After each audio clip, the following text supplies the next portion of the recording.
Agenda Nacional les llega en vivo de lunes a viernes de 11 de la mañana a 12 meridiano y es grabado y retransmitido de 12 a 1 de la madrugada por esta misma emisora. Se transmite en la costa este de los Estados Unidos de América por el canal 513 de Time Warner en los estados de Nueva York y New Jersey y por el canal de AT&T para los estados de Massachusetts y de Maine y las ciudades de Nueva York, New Jersey y Boston.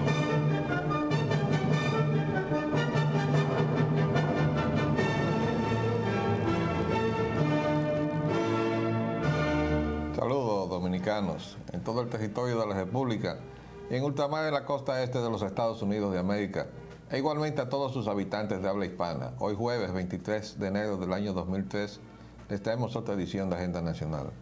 Este programa sustenta los valores de la libertad y la democracia y el derecho de los dominicanos y los latinoamericanos al desarrollo económico y social con apego y respeto a los principios de soberanía y autodeterminación que sustentan y hacen posible la convivencia pacífica de pueblos y naciones, para identificar y analizar los obstáculos que han impedido e impiden que alcancemos la condición de vida y la felicidad a la que somos acreedores. Les habla Leopoldo Espaillat, Anita, y para llevar adelante este programa contamos, como siempre, con la ayuda y colaboración de nuestro amigo, el licenciado Roger Ogando Piña. Buenas, Roger. Muy buenas, muy buenas. Para mañana vamos a tener como invitado al doctor ingeniero Julio Santos Callado. Con él vamos a terminar de hablar del tema del agua. Se nos quedó la parte de la privatización que vamos a cubrir mañana. Porque si están insistiendo en eso, quieren que nosotros tengamos que pagar el agua como estamos pagando la energía y está la misma gente detrás. La misma gente detrás. Vamos a ver adelante. Clima social. Desoyen el llamado del presidente Hipólito Mejía y anuncian protestas. Y los grupos reafirman llamado a protestas. Bueno, esa es una situación que se veía venir. Esos grupos organizados son casi profesionales de la protesta, pero no le vamos a quitar razón para protestar. Hay sobradas razones para protestar. Y sobre todo cuando hay funcionarios en el gobierno que se hacen de la vista corta y los oídos sordos, como es el caso del no subsidio al gas licuado de petróleo. Eso es una violación a la ley y los funcionarios están haciendo los chivos locos. Aquí nadie se puede poner loco, y menos cuando se trata de cumplir con la ley. De eso vamos a hablar un poco más adelante. Vamos a terminar otros titulares. El aeropuerto de Licey al medio. Avión de American Airlines aterriza en emergencia en Puerto Plata. Parece que no Las mismas razones. Sí, no vamos a terminar con este problema porque obviamente tiene el motivo que ya todos ustedes conocen. Ese aeropuerto no debió haberse construido. No debió haberse construido en el sitio donde se construyó. Yo iría más lejos, no sé si tú estás de acuerdo con eso.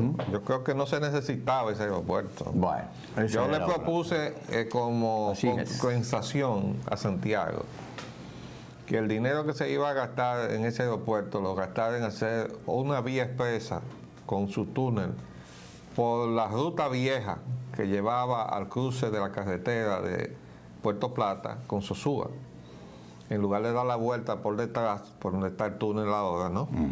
Entonces ir por la ruta más corta, que iba a colocar el aeropuerto probablemente a 12 o 15 minutos de distancia. Pero los que estaban actuando como portavoces, porque eso no es un asunto de los santiagueros, sino de un grupito. Y los que estaban actuando como portavoces de esas aspiraciones, encabezados por Agripino Núñez Collado, se hicieron a vista corta, los oídos sordos, no oyeron ningún alegato. Le dijimos, es un crimen ecológico. Eso no importó. Eso no tiene las condiciones de seguridad para que los vuelos tengan toda la seguridad necesaria de aproximación. Está la cordillera septentrional ahí de frente. Cualquier disminución de la visibilidad podría producir una catástrofe. Tampoco oyeron nada. Bueno, ahí ahora estamos. ¿Qué es lo que falta? Que las aerolíneas hagan lo lógico, que decreten no volar al aeropuerto de Licey y aterrizar en Puerto Plata.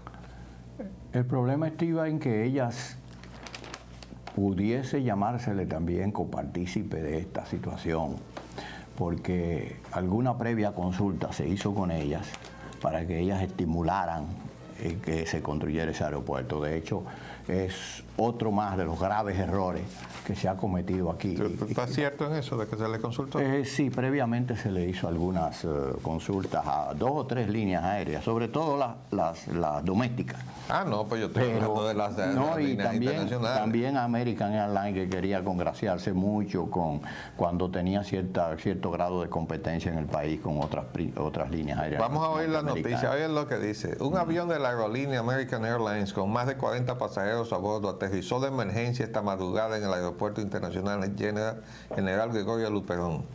La aeronave que realizaba el vuelo 1525 de Nueva York a Santiago no pudo aterrizar en el aeropuerto Cibao debido al mal tiempo imperante. Después del piloto dar varias vueltas esperando que el tiempo mejorara, lo cual no se produjo, aterrizó de emergencia a las 3:25 de la madrugada en la terminal de Puerto Plata. El mal tiempo era fundamentalmente la niebla, no era lluvia. Frecuentemente, a causa de la neblina y otras razones climatológicas, aviones que arribarían al aeródromo cibaeño han tenido que aterrizar en el aeropuerto local o el de las Américas. Se informó que American Airlines puso a disposición de los viajeros autobuses que los trasladaron a sus destinos. Eso es un costo que paga American Airlines. Bueno. Pero quiero añadir brevemente lo siguiente. Aquí ha habido desaciertos catastróficos en cuestiones aeroportuarias.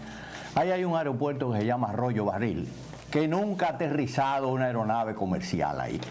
Costó originalmente 170 millones de pesos.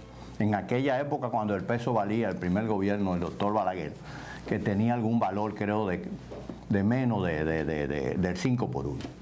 Luego volvió el doctor Balaguer al poder y el mismo arquitecto que realizó esa obra a contrapelo a lo que disponía el plan de desarrollo aeroportuario del país, logró que el doctor Balaguer le proporcionara los recursos, 270 millones más para el aeropuerto de Arroyo Barril, que no sirve para nada. ¿Qué le parece, arquitecto? Encima de eso, se desatendió una recomendación que debió colocarse, donde debió colocarse la ubicación que debió haber tenido el aeropuerto, que debió haber sido regional, en una parte que está localizada entre Higüey y el Ceibo, para atender a todo el desarrollo de la región en el aspecto turístico, en el aspecto agrícola, agropecuario y comercial, y en todos los órdenes. De hecho, entonces ha habido que empezar a construir, y se está construyendo, otro aeropuerto cerca del de Arroyo Barril para servir exclusivamente al polo turístico de Samaná. Entonces tenemos un aeropuerto sirviendo a otro polo turístico exclusivamente, que es el de Punta Cana. Y cada polo turístico que se desarrolla ahí va a tener un aeropuerto exclusivo para ¿Tú sabes por qué? Ese es un desperdicio de recursos. ¿Tú sabes por qué? Por el irrespeto a las instituciones, para empezar. Eso tiene una razón que está en la raíz del tipo de turismo que nosotros inauguramos en la República Dominicana, cuando el señor Ted Keel se compró 64 millones de metros cuadrados ahí en Punta Cana. Y es que se ha hecho negocio de bienes raíces. Y aquí llegó entonces el grupo español y se metió en Samaná. En Samaná. El que vino apoyado por sus relaciones con el PRD y en particular con su líder, el doctor José Francisco Peña Gómez. Entonces, donde quiera que ha llegado un grupo de extranjeros y se ha comprado prácticamente el litoral de esa zona de la República, lo que les interesa es que los turistas lleguen directamente a ese punto donde ellos han comprado su tierra. Aún a costa de y entonces eso se hace a través no de vuelos comerciales, sino de vuelos fletados. Porque entonces se hace también la promoción, lo mismo que hacen con los jugadores, que le dejan llegar gratis y beber gratis y estar gratis en el sitio, pero le sacan todo el dinero del mundo jugando. Bueno, pues a los que le quieren vender de bienes raíces, le dan facilidades para montarlos en el avión, un avión fletado que llega al destino donde ellos están, que no vean las otras opciones que tiene el país, porque si llegan por el aeropuerto internacional y se mueve en el territorio, a lo mejor ve otra oferta que le gusta más que la que le están tratando de vender. Entonces es necesario poder llegar directo a donde están. Por eso surgió el aeropuerto de Punta Cana, que originalmente era un aeropuerto pequeño, hasta que se convirtió en internacional, violando la ley 8, y se quedó en manos de los señores que manejaban el negocio de bienes raíces. Y por el negocio de bienes raíces de Samaná es que está el asunto del aeropuerto ese. Eso comenzó desde el gobierno de Balaguer. Eso está en un libro, yo se lo he mostrado, no tengo problema en volvérselo a traer. Vamos a seguir adelante, que se nos vaya la autovía del Este. La autovía del Coral será financiada por los hoteleros. Bueno, eso es precisamente el punto. ¿Qué pasa? Ahora también querían que esa autopista que va desde la capital hasta Punta Cana, donde estaban los 64 millones de metros del señor Ted Keel, que ya no son 64 millones porque le han ido vendiendo a los otros, ¿no? Ese es un negocio. Entonces además querían que el gobierno se gastara dinero de los bonos soberanos, de los dólares de los bonos soberanos, que hay que pagarlo en dólares, para una actividad económica como el turismo, que no les reporta los dólares que genera el Banco Central. Claro, ya a esta altura del juego nada les reporta los dólares al Banco Central, porque esa ha sido la política. Pero esa fue la precursora, y el precursor de eso se llama Carlos de Pradel, que fue gobernador del Banco Central. Él fue el primero que dijo, al Banco Central no le interesan los dólares del turismo. Yo puedo dar testimonio de eso. Entonces, ahora, por fin, el gobierno se plantó y logró que los beneficiarios dijeran, bueno, pues nosotros vamos a adelantar impuestos, y que el gobierno entonces pueda usar esos recursos para terminar los trabajos de la autovía del Este, que le llaman del Coral. Vamos a seguir adelante. Bueno. Petróleo y combustibles. Distorsiones de los precios internos del GLP. El análisis de ayer sobre los cargos en exceso al GLP por diferentes conceptos se refiere a las ventas de Refidonza en el 2001.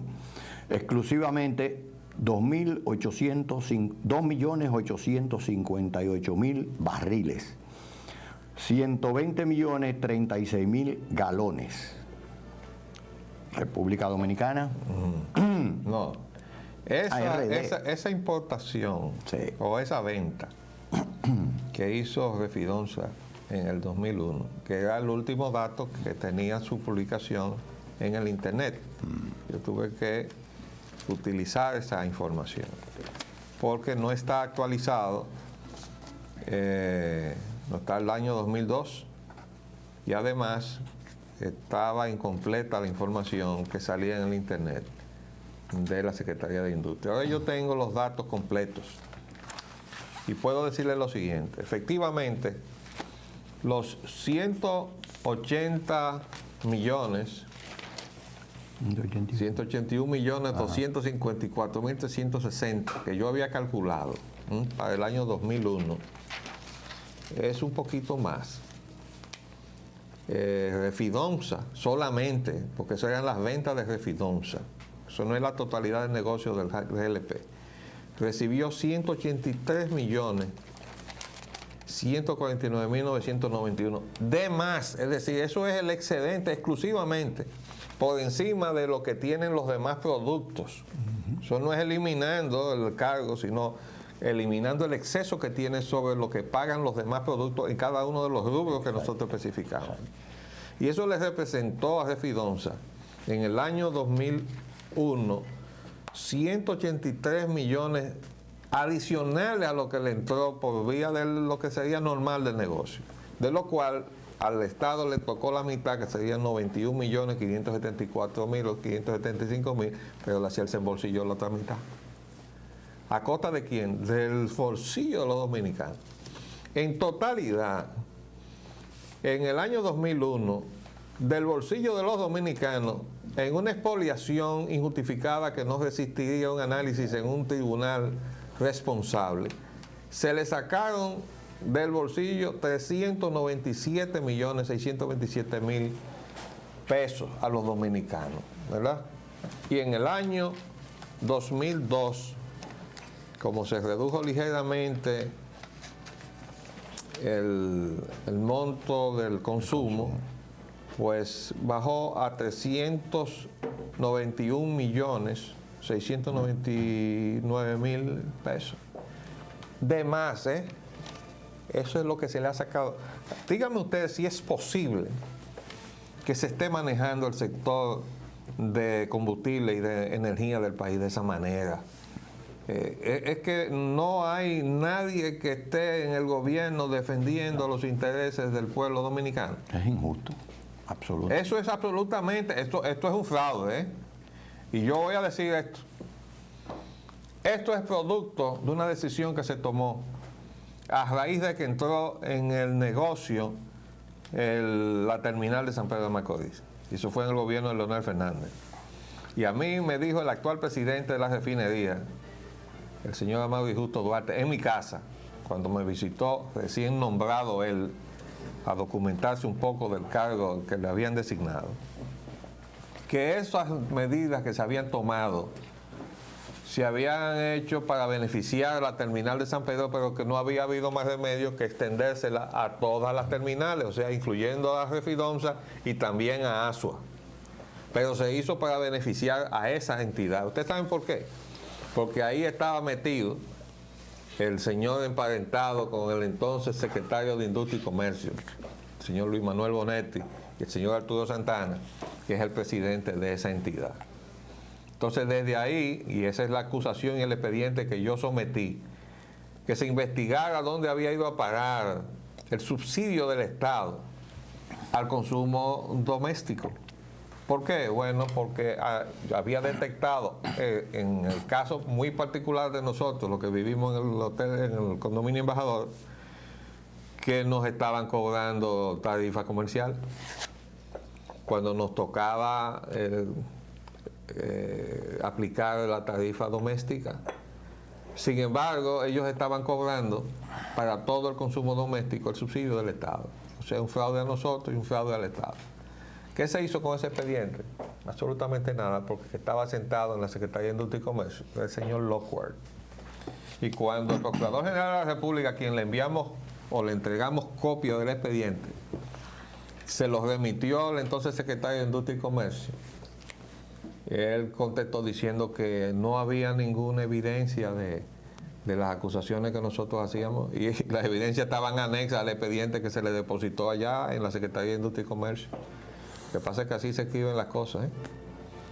Entonces, eso es lo que hay. Nosotros tenemos que decir desde aquí, desde esta tribuna de comunicación con el pueblo dominicano, que este gobierno está obligado a revisar todo eso. No puede seguir sentado encima de todo lo que encontró que hizo el gobierno que se fue, porque se hace cómplice de todo eso. Y lo que es peor, está defraudando las expectativas del pueblo dominicano, que él eligió a este gobierno precisamente para que lo rescatara de lo que hizo el gobierno anterior. Y ahora este gobierno lo que está haciendo es prácticamente que está reivindicando al gobierno anterior. Ha condonado todo lo que encontró y en algunos casos lo ha empeorado. Lo ha empeorado. Y en esa materia. Entonces yo quería traer estos numeritos para darle un orden de magnitud. Estamos hablando en un solo año de casi 400 millones de pesos en exceso. Esto es simplemente en exceso. No le estoy calculando el movimiento de los negocios, porque el movimiento total de los negocios estamos hablando de miles de millones. De modo que, vamos a ver. A presentar una foto de que hemos regresado. Bueno, sí. A consecuencia de lo que usted precisamente acaba de señalar. Pero nada, la foto sí se me quedó de todas maneras. Es la foto donde se ve una ama de casa quemando su carbón, porque no tiene alcance para quemar otra cosa. Señor, estamos quemando los recursos forestales que nos quedan. Después decía Guillermo Hernández, es que no tenemos agua. ¿Cómo vamos a tener agua si estamos depredando la cobertura forestal que nos queda en las cuencas hidrográficas? Entonces, como si nos estuviéramos suicidando. Yo estoy seguro que el pueblo dominicano tiene que reaccionar, ¿eh? Definitivamente que sí. Ahorro energético. La comisión tratará de reducir el uso de combustibles. Hay una comisión para ese objetivo. Bueno, está ahí el mismo presidente de la refinería. Y dice que el gobierno no sabe cuál es el consumo. Y se está haciendo ahora un levantamiento para determinar, Sí. detectar cuál es el consumo. No, Bueno, aquí están las medidas. Dice, comisión tratará de reducir el uso de combustible. Y se reunirá este miércoles para comenzar a tomar decisiones. Se recomendará prohibir que los vehículos oficiales sean usados los fines de semana. bueno. Dijo además, bueno, no dijo, ajá, aquí está. Además, ordenar que a partir de las 4 de la tarde se apaguen los acondicionadores de aire en las oficinas públicas. Estas son cosas que no tienen ningún sentido. ¿Cómo van a apagar el aire acondicionado en las oficinas públicas a las 4 de la tarde? Hay oficinas que trabajan hasta las 10 y las 12 de la noche y le van a apagar el aire acondicionado. Eso es sencillamente bueno, no quiero usar el término. Ahí no es que está la cosa. No, eso es estar perdido totalmente en el espacio. Eso es como decir que se monten todos los funcionarios de alto rango, los secretarios de Estado, en guagua, para ir a los actos donde concurre el presidente de la República. Y ayer dijimos, no, lo que tiene que hacer el presidente es, en aras de hacer una contribución a una austeridad bien entendida en el medio de una emergencia como es la que está en este momento afectando a la economía del país por razón del incremento de los energéticos, que suspenda su viaje, que suspenda el programa de inauguraciones hasta tanto se normalice la situación. Pues es decir, que hay que rogarle a Dios, y eso es lo que estaba pidiendo el presidente en Higüey, que no se produzca la guerra de Irak y que acaben con la necedad esta de Venezuela de querer salir de Chávez porque le tiene molesto a los sectores de intereses petroleros internacionales. Los mismos intereses. Sí, son los mismos. Pero esto de que apagar las condiciones oigan esto, los choferes de los funcionarios, cuando estos salen del vehículo, lo mantienen encendido y el aire acondicionado, lo que también será prohibido. Yo lo que quiero preguntarle a Mavi Justo, ¿cómo van a fiscalizar eso, por Dios?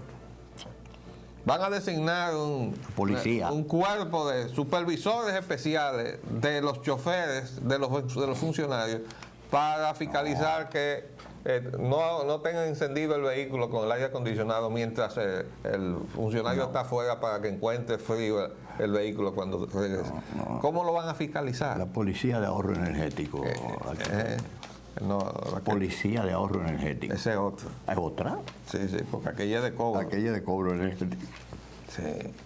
Y así, dice acá, Justo Duarte garantizó que no habrá problemas de abastecimiento. Destacó que hay combustible para suplir el mercado hasta mediados de febrero y se gestiona ampliar la disponibilidad hasta marzo. Bueno, no hasta marzo. No debe haber interrupción. Hay una cosa que yo no entiendo. ¿Por qué se está importando? Dice que se está trayendo combustible importado desde Finlandia y África. Lo de África yo lo entiendo si se trata de Libia, pero de Finlandia. ¿Hoy por qué de Finlandia? ¿Y por qué no de aquí de Trinidad y Tobago? ¿O de Islas Vírgenes, donde está una refinería del gobierno venezolano? ¿Por qué Finlandia?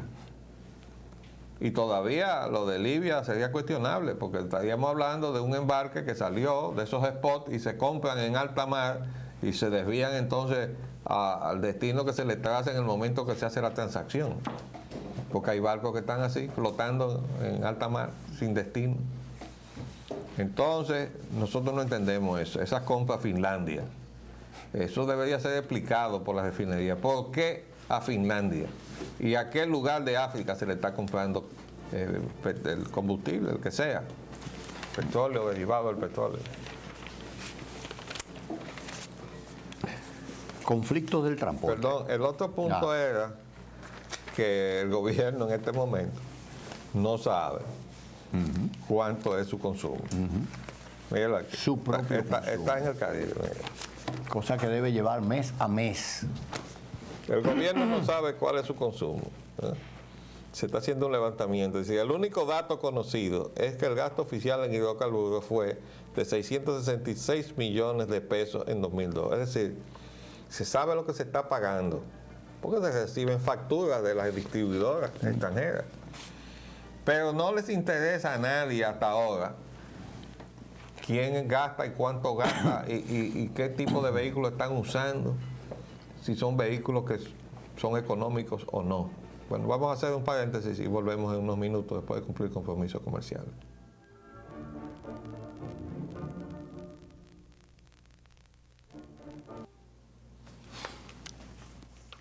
Los conflictos del transporte.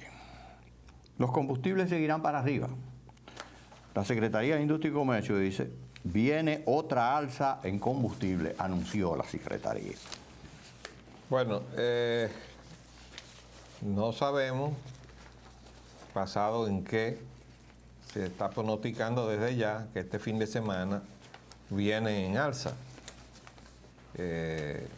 Recuerden lo que le hemos dicho, el abasto, y lo ha reconocido el propio presidente de la refinería, de que no hay necesidad de estar cambiando los precios de los combustibles toda la semana, porque aquí hay abasto para 30 o 45 días. Entonces, durante ese tiempo que se compró esa cantidad de combustible a esos precios, no hay por qué cambiar. ¿Se fijó eso? Bueno, hasta mientras esa existencia dure, ese es el precio. Y se refrenda toda la semana. Sale una resolución refrendando el precio de adquisición. ¿Pero por qué estarlo cambiando?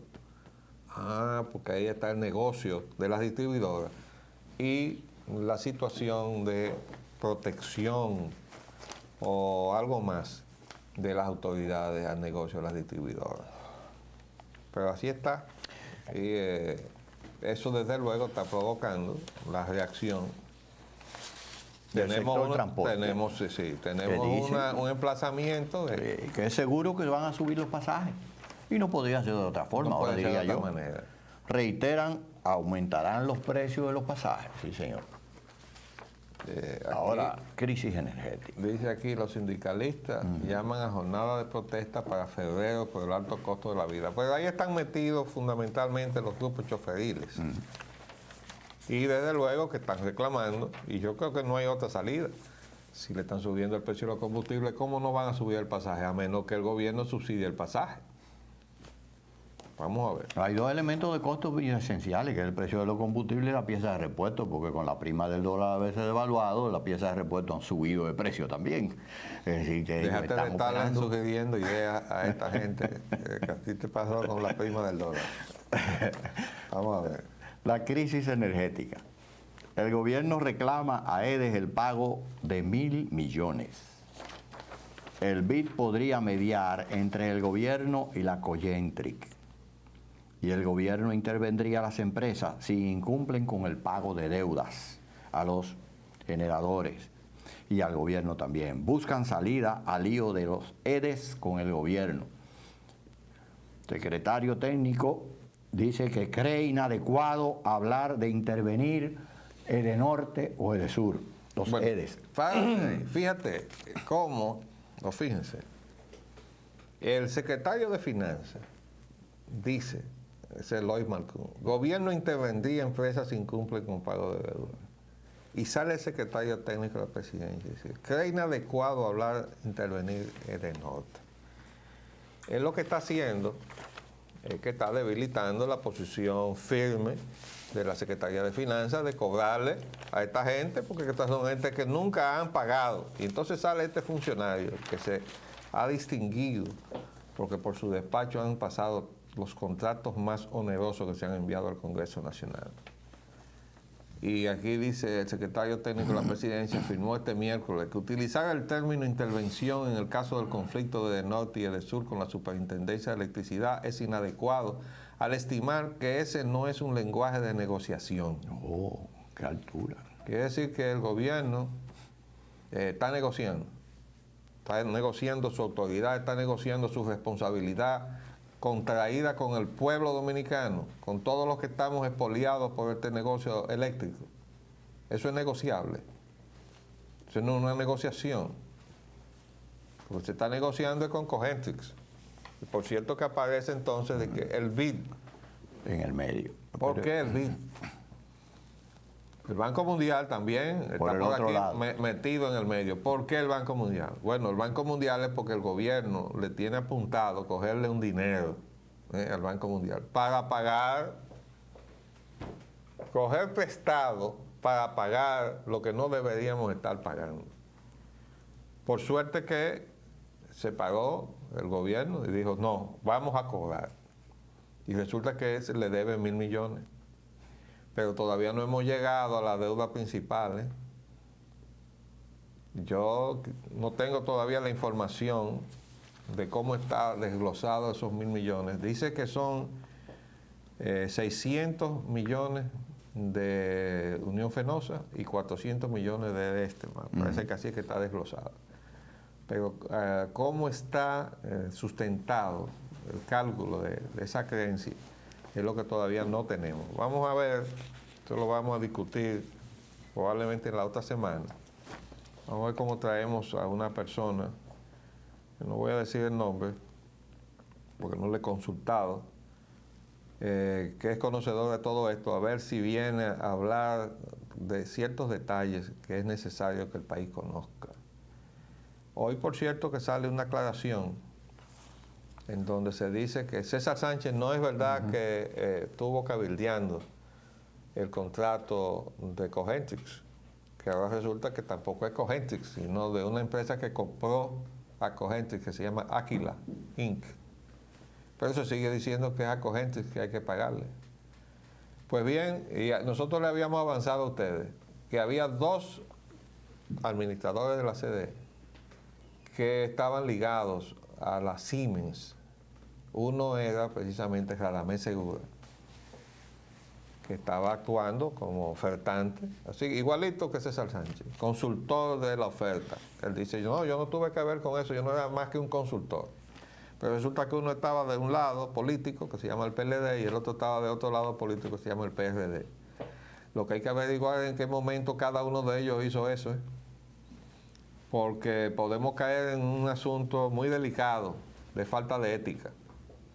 Porque si eso se produjo mientras cada uno de ellos tenía responsabilidades, o se tomaron decisiones, o se influyó en la toma de decisiones para favorecer intereses en los que usted está involucrado, eso es lo que está demostrando.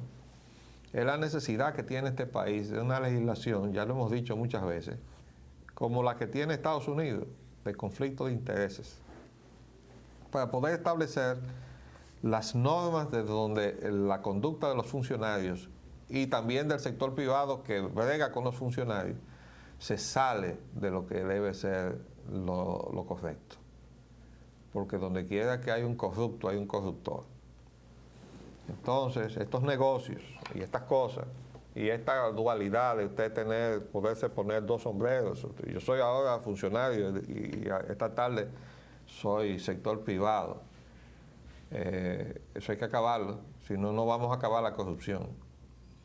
Y aquí no hay absolutamente, que sepamos, porque le hemos preguntado a algunos amigos juristas, una legislación que enfoque de manera específica el problema de la falta de ética en el comportamiento tanto del sector público, es decir, de los funcionarios, como de los empresarios. Eso es lo que en Estados Unidos incluso acaban de complementar con la última legislación cuando hicieron lo que han llamado la ley de responsabilidad corporativa. Eso lo que quiere decir es que los ejecutivos ya no se pueden lavar las manos y dejar el problema a la empresa donde ellos estaban, mientras ellos se van, después de haber recogido todo lo que le iban a sacar a los negocios que se hicieron en esa empresa que dirigían. Sino que todo lo que se hizo en esa empresa, mientras ellos fueron ejecutivos, ellos son responsables ante la ley.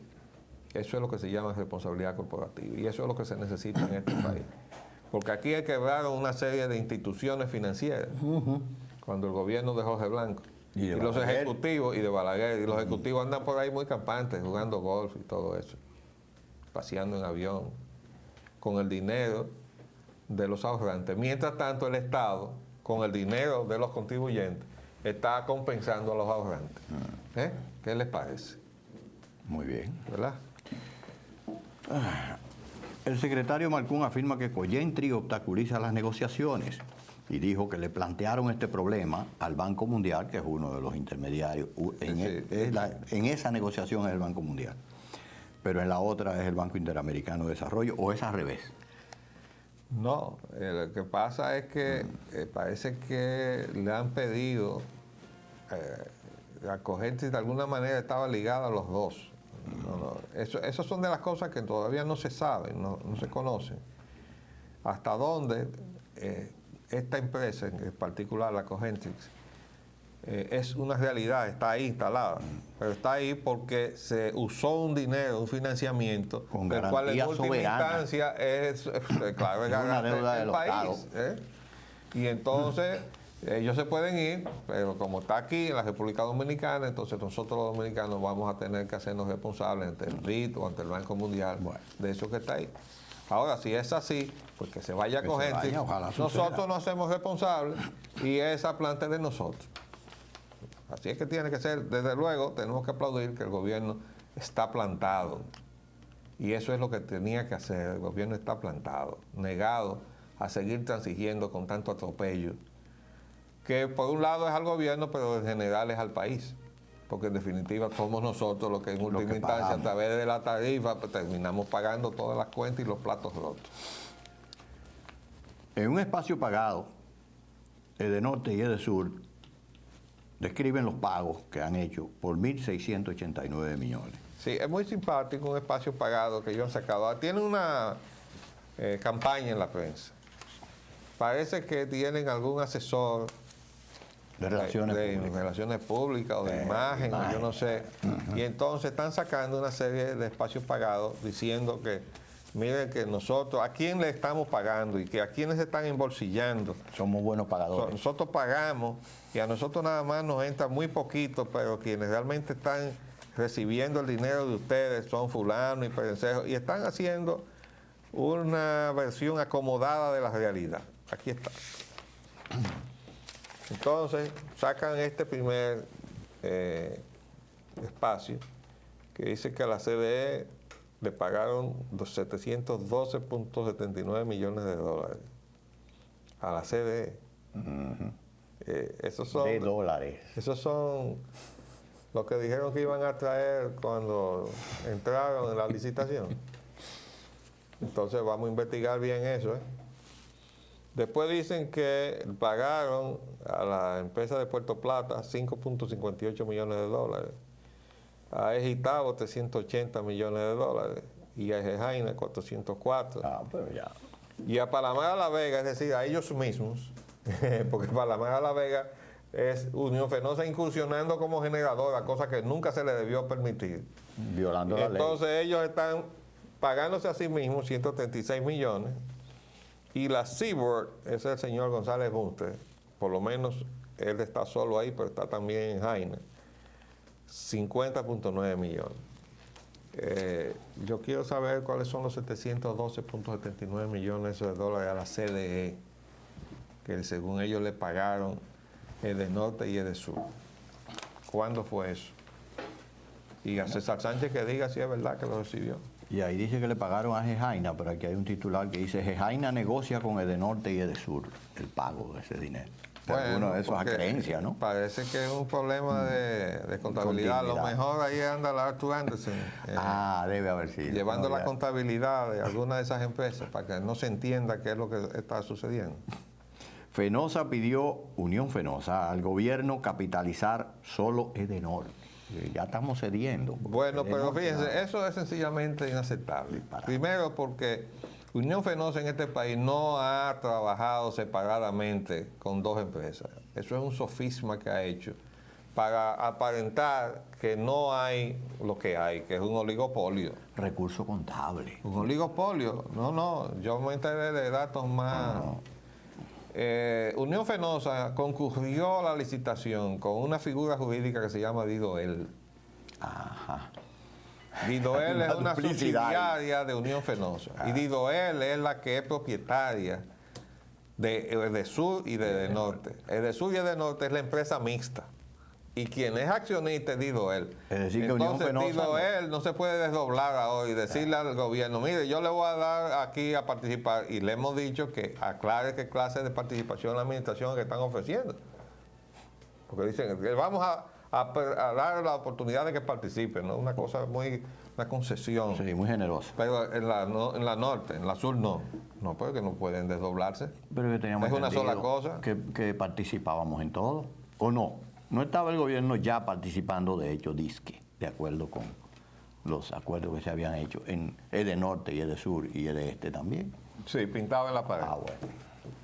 Con casi el 50%, porque ya hemos explicado que le quitaron su 50% que está estipulado en la ley, porque les rebajaron la parte que se les dio a los empleados que quisieron invertir en las empresas. Se quitó de los 50% del Estado cuando debió quitarse el 50% de la capitalización, como dice exactamente la ley. Pero eso se hizo para que el Estado tampoco pudiera decir, tengo el 50%. Eso lo hizo el gobierno de Leonel Fernández, ese magnífico gobierno que tuvo el pueblo dominicano, ¿verdad? Pero bueno, tenemos que aclarar las cosas. Y definitivamente Unión Fenosa no se puede salir con el chiste ese de que nada más de norte, ¿no? De norte y de sur es la misma cosa en este país. Vamos a pasar ahora a Haití. Tropas mixtas desalojan pescadores haitianos de los Cayos, de la isla Saona, ¿fue, no? No. No, Saona no. Eso es allá en por Pedernales, parte Barahona. norte. O fue en el norte, Montecristo. Sí, son unos islotes donde ahí estaban Ajá. refugiados. 7 familias. Y entonces, el primer reportaje que salió decía como que se habían desalojado esos islotes, pero el segundo reportaje ya decía que eran haitianos que estaban metidos. Sí, el primero no decía. Y ya ayer tarde la información que trae es que hay una guarnición, o sea, ya hay una vigilancia para evitar que vuelvan otra vez a ocuparle. Yo me alegro que las Fuerzas Armadas estén alertas en cumplir con su cometido. Para eso es que están. Ven, Estados Unidos cambia forma de encarar la crisis de Haití. Bueno, los Estados Unidos se metieron en tremendo berenjenal cuando trajeron a Jean Bertrand Aristide y ya no saben qué hacer con él. Nuestra posición es que de la misma manera como lo trajeron, tienen que llevárselo. Ahí tiene que venir un fideicomiso que lo dicte en la comunidad internacional, que fue la que intervino en todo esto, para que además las naciones que se comprometieron a ayudar al pueblo haitiano vengan con los recursos que ofrecieron, pero también que eviten que el sucesor de Jean Bertrand Aristide haga lo mismo que él, que fue que se cogió todo el dinero del pueblo haitiano para venir a vivir como un príncipe cuando los repusieron en el poder. Si no se hace eso, no hay salida para la situación angustiosa de los haitianos, ni tampoco para la situación que estamos recibiendo entonces como consecuencia los dominicanos. Entonces nosotros tenemos que presionar para que eso se produzca. Y además tenemos que ponernos duros con la frontera y con los ilegales que están aquí, porque si no vamos a liquidar a la nación dominicana y nosotros no podemos hacer eso. No lo podemos hacer. Las finanzas gubernamentales, el secretario técnico dice, crisis de Irak y Venezuela obligaría a reformular presupuesto y bonos. Entiendo que sí. Sí, eso se entiende. Lo único que, y además dice aquí, desde el sábado, un cálculo que se hizo, que República Dominicana pagaría por los bonos 75.000 millones de pesos y solamente recibiría por las dos emisiones 22.550 millones. Bueno. Esos son unos numeritos interesantes que yo no puedo avalar, pero es un rejuego del asunto de las tasas, a cómo se contrajo el primer compromiso y lo que representa en términos del pago de los intereses y todo eso. Pero nada, de eso se trata. ¿Qué es lo que estamos haciendo? Estamos enredando al país con esos endeudamientos. Además hay otra información que dice que de acuerdo al nuevo código o ley monetaria y financiera, el gobierno tendría que pagarle 39,000 millones de pesos al Banco Central. Pero bueno, nos estamos quedando sin Banco Central.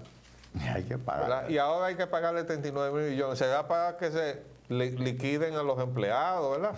Para que salgan multimillonarios los que cuando cierren el Banco Central, porque lo van a cerrar. Y si el gobierno le tiene que entregar 39,000 millones, ¿para qué es? ¿Para qué es? Inversión extranjera. El presidente Mejía da garantías al progreso empresarial y dice que propicia la expansión de las empresas extranjeras en el país.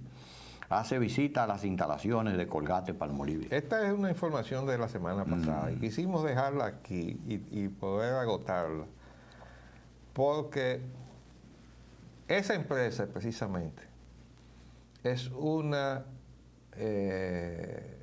ejemplo de lo que se produjo en el país con el modelo de sustitución de importación.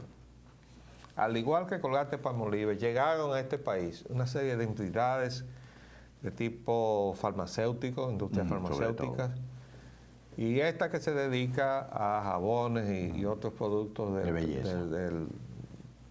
Sí, de la higiene. de la higiene, belleza. ¿no? Y entonces, desde luego, nosotros tenemos que recordar, y yo lo pongo de ejemplo, que pasamos por el aprendizaje de los dominicanos para poder producir ese tubo de pata de diente aquí. Acuérdense que se partía uno casi los dedos para poder doblegar ese material duro en donde se envasaba el material que se mezclaba aquí, que no sabía igual que el que venía de fuera. Pero esa empresa estaba protegida de los productos que venían de fuera, de su propio país o de su casa matriz. No podían entrar aquí porque estaban protegidos por la soberanía económica de la nación. Por eso logramos tener esa industria. Y hasta que los dominicanos aprendieron a manejarse con el asunto y mejoraron la calidad del producto. Así se hace la industria de las naciones. Hay que protegerla. Y en este caso estamos hablando de una empresa extranjera. Y ahora va el presidente y dice que hay que protegerla. Sí, pero presidente, pero esa no vino ayer, ¿no? Esa tiene como 45, 50 años aquí. Ni es parte de la política que se está aplicando. Entonces, exactamente. Ellos han tenido que cambiar, ¿no? Pero definitivamente nos alegramos que Colgate-Palmolive, como empresa extranjera, haya venido al país a hacer que una serie de dominicanos tengan empleo y tengan salarios bien pagos ahí, aprendiendo algo. No vino a entrar en conflicto con nada, porque nosotros no estábamos produciendo nada de eso. Ese es el modelo de economía que nosotros necesitamos. Vamos a volver atrás algún día, que encontraremos nuestras raíces, ¿verdad? Así es, Bueno, así debe ser. se nos acabó el tiempo, volveremos entonces mañana, que venimos con el ingeniero Julio Santos Callado. Nos despedimos por hoy, les hablamos Leopoldo Espallana Anita. Y Roger Ogando. Hasta luego. Agenda Nacional les llega en vivo de lunes a viernes de 11 de la mañana a 12 meridiano y es grabado y retransmitido de 12 a 1 de la madrugada por esta misma emisora. Se transmite en la costa este de los Estados Unidos de América por el canal 513 de Time Warner en los estados de Nueva York y New Jersey y por el canal de AT&T para los estados de Massachusetts y de Maine y las ciudades de Nueva York, New Jersey y Boston.